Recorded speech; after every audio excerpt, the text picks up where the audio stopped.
Salam Bapak Ibu sekalian, sebelum kita mendengarkan firman Tuhan, mari kita berdoa. Kami bersyukur Tuhan untuk pagi hari ini, di mana kasih-Mu tetap nyata bagi setiap kami, bagi setiap keluarga-keluarga yang beribadah mendengarkan firman-Mu. Kiranya Kau celikkan mata kami, Kau buka telinga kami, Kau buka hati kami untuk mendengarkan setiap firman-Mu, supaya kami dapat menangkap apa yang menjadi pesan-Mu pada pagi hari ini. Terima kasih Bapa, dalam nama Tuhan Yesus Kristus, haleluya, amin. Salam Bapak Ibu, kita mau belajar pada pagi hari ini mengenai panggilan Tuhan, atau kita harus menjadi pribadi orang Kristen yang menangkap panggilan Tuhan yang tinggi. Kita buka Filipi 3 ayat 12 sampai 14. Filipi 3 ayat 12 sampai 14. Kita akan bacakan bersama-sama Filipi 3 ayat 12 sampai 14. Bukan seolah-olah aku telah memperoleh hal ini atau telah sempurna, melainkan aku mengejarnya, kalau-kalau aku dapat juga menangkapnya, karena aku pun telah ditangkap oleh Kristus Yesus. Saudara-saudara, aku sendiri tidak menganggap bahwa aku telah menangkapnya, tetapi ini yang kulakukan, aku melupakan apa yang telah di belakangku dan mengarahkan diri kepada apa yang di hadapanku, dan berlari-lari kepada tujuan untuk memperoleh hadiah, yaitu panggilan surgawi dari Allah dalam Kristus Yesus. Amin. Di sini Paulus menceritakan kisahnya sebagai orang Yahudi, pengikut agama yang benar-benar ia percayai. Dia merupakan pribadi yang belajar agama sejak dia kecil sampai dia dewasa, dia belajar agama. Dan disitulah di sini menunjukkan bahwa apa yang didapat oleh Paulus, dia taat Taurat, dia melakukan ibadah, dia sangat-sangat taat akan namanya Taurat Tuhan, tetapi di situ dianggap sebagai suatu hal yang belum apa-apanya. Karena apa? Belum ada Kristus. Jadi di pandangan Paulus bahwa dia mau melupakan yang dulu yang ia raih, yang dia anggap ini kebanggaanku.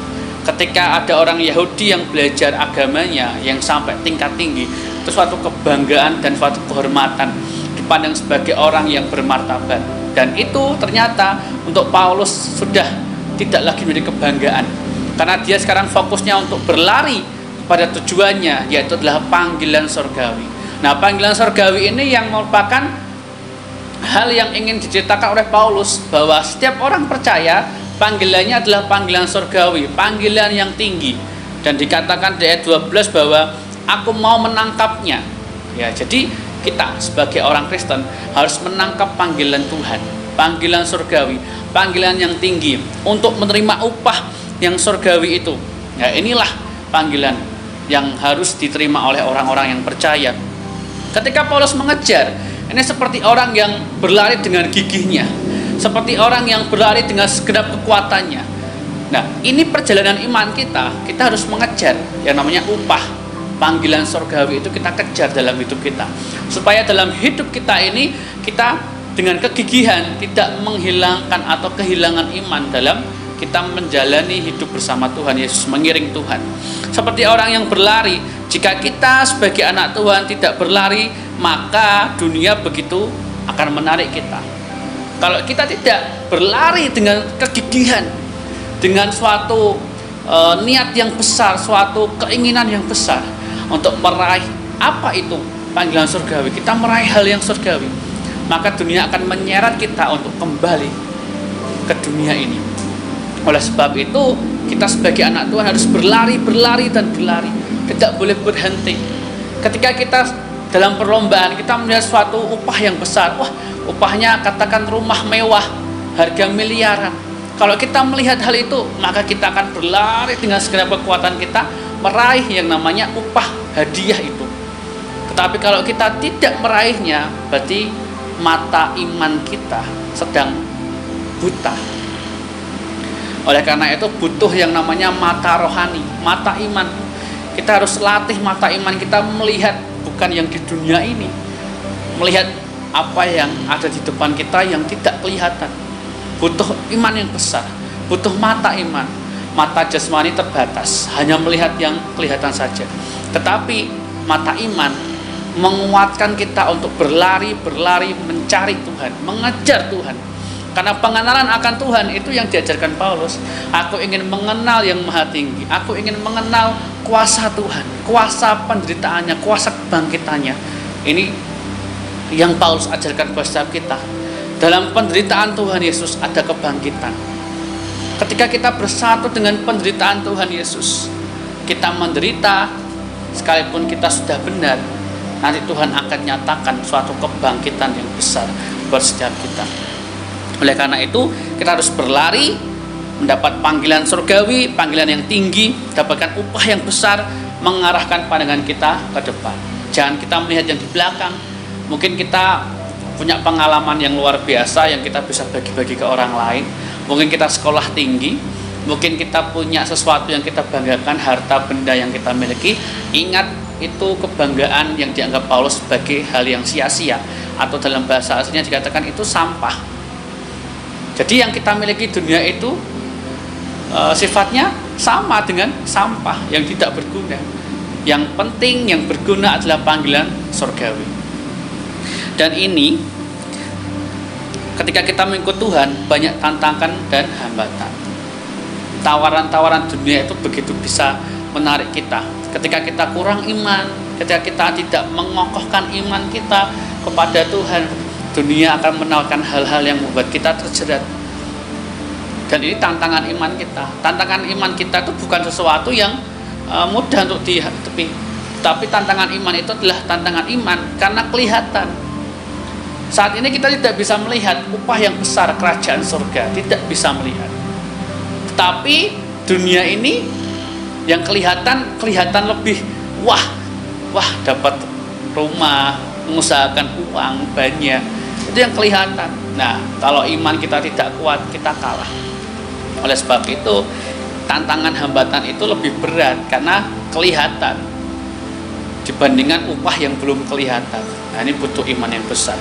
Kita harus mempercayai anugerah panggilan Tuhan. Kita percaya Tuhan itu penuh anugerah, dan panggilannya ini adalah anugerah, dan anugerahnya itu adalah bersekutu dengan Tuhan. Kenapa bersekutu? Karena Tuhan itu memanggil setiap orang percaya, bukan untuk menikmati saja berkat Tuhan, tapi untuk bersekutu.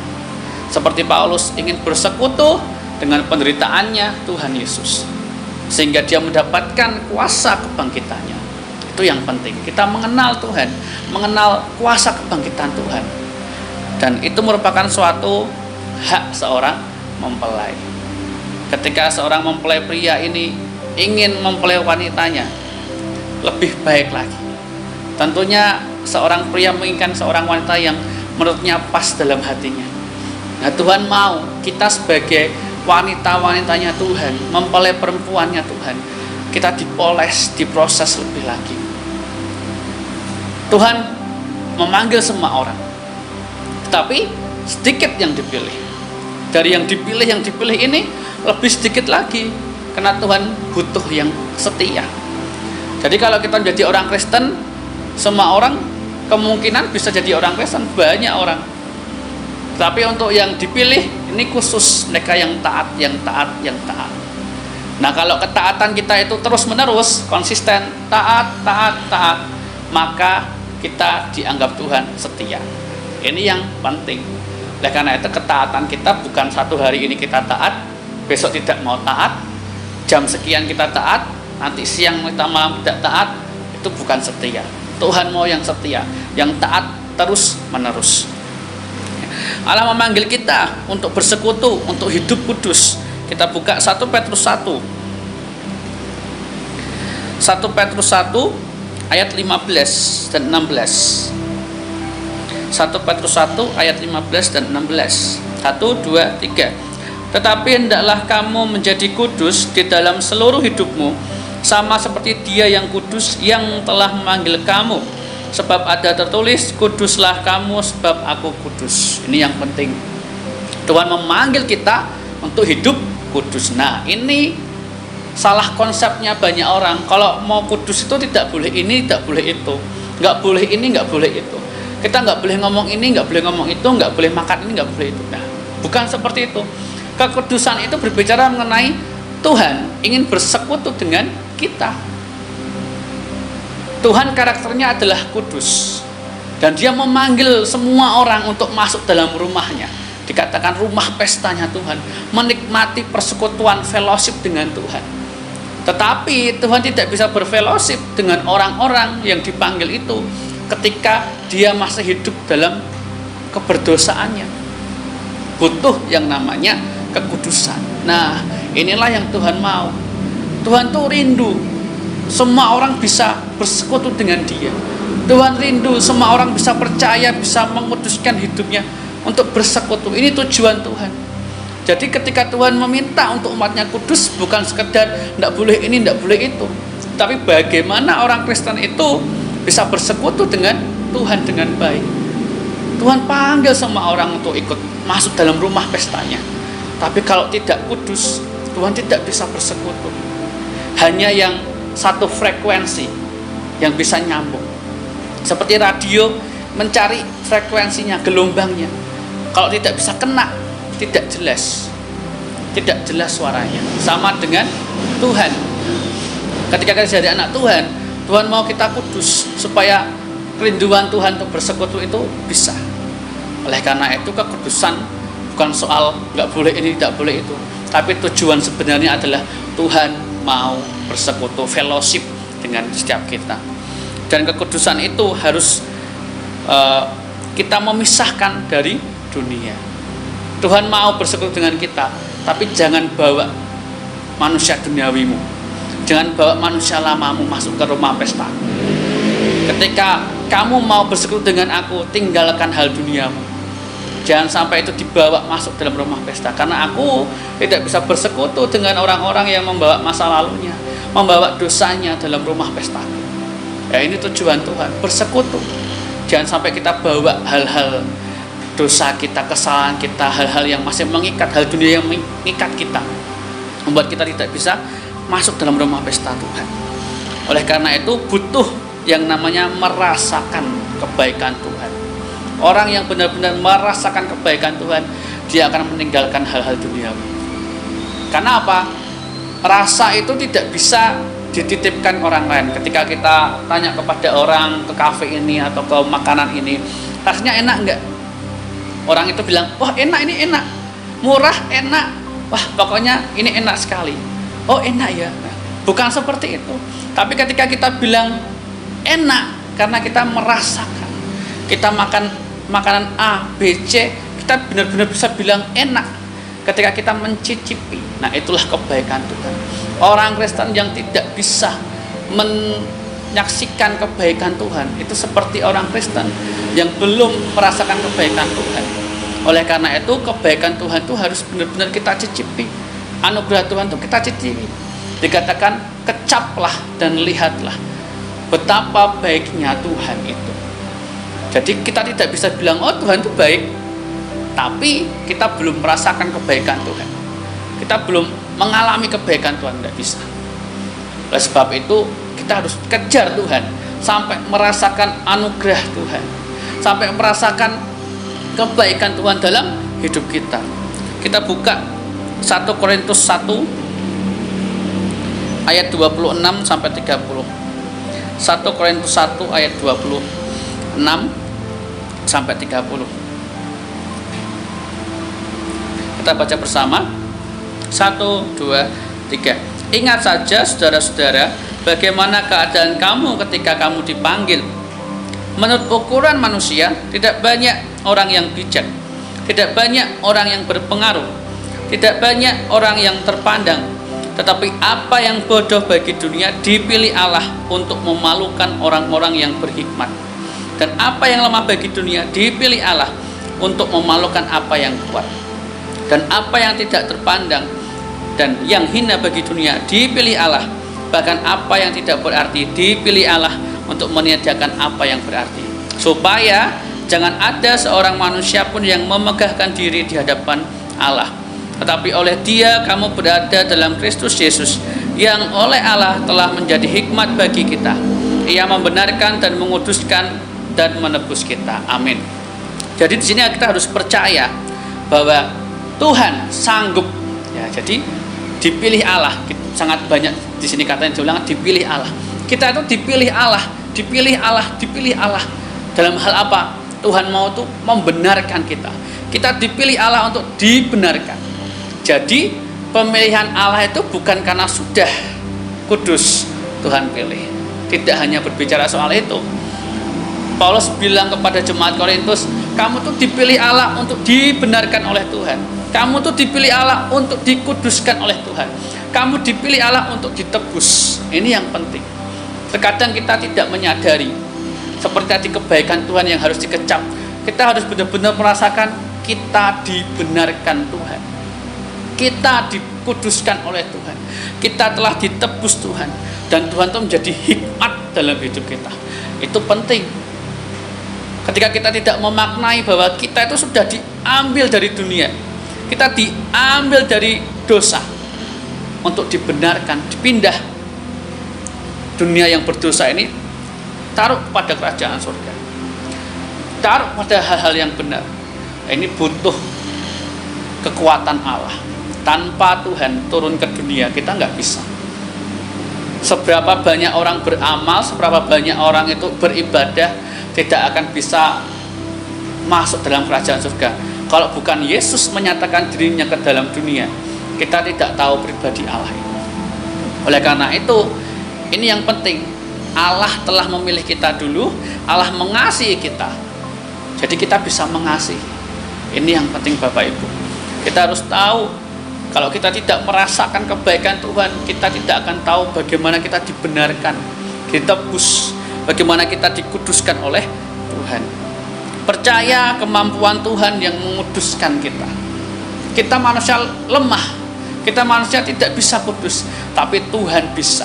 Tuhan bisa menguduskan kita ketika kita bersandar kepada Roh Kudus. Ketika kita mau taat kepada Roh Kudus, Roh Kudus akan menguduskan kita, membenarkan kita, akan menebus hidup kita, menjadi hikmat bagi kita. Karena tujuannya adalah bersekutu dengan Tuhan Yesus sebagai mempelai. Ayat yang 9, Allah yang memanggil kamu kepada persekutuan dengan anaknya Yesus Kristus, Tuhan kita adalah setia. Ini penting. Jadi Tuhan itu memanggil kita dari kubangan dosa untuk fellowship, bersekutu. Oleh karena itu penting, persekutuan dengan Tuhan itu penting. Karena tujuannya Tuhan seperti itu. Kenapa kita nggak boleh ini, nggak boleh itu, nggak boleh ngomong ini, nggak boleh ngomong itu? Kenapa kita nggak boleh melakukan ini, nggak boleh melakukan itu? Karena tujuan Tuhan bersekutu. Tuhan mau bawa kita ke rumah pestanya, menikmati kasih-Nya.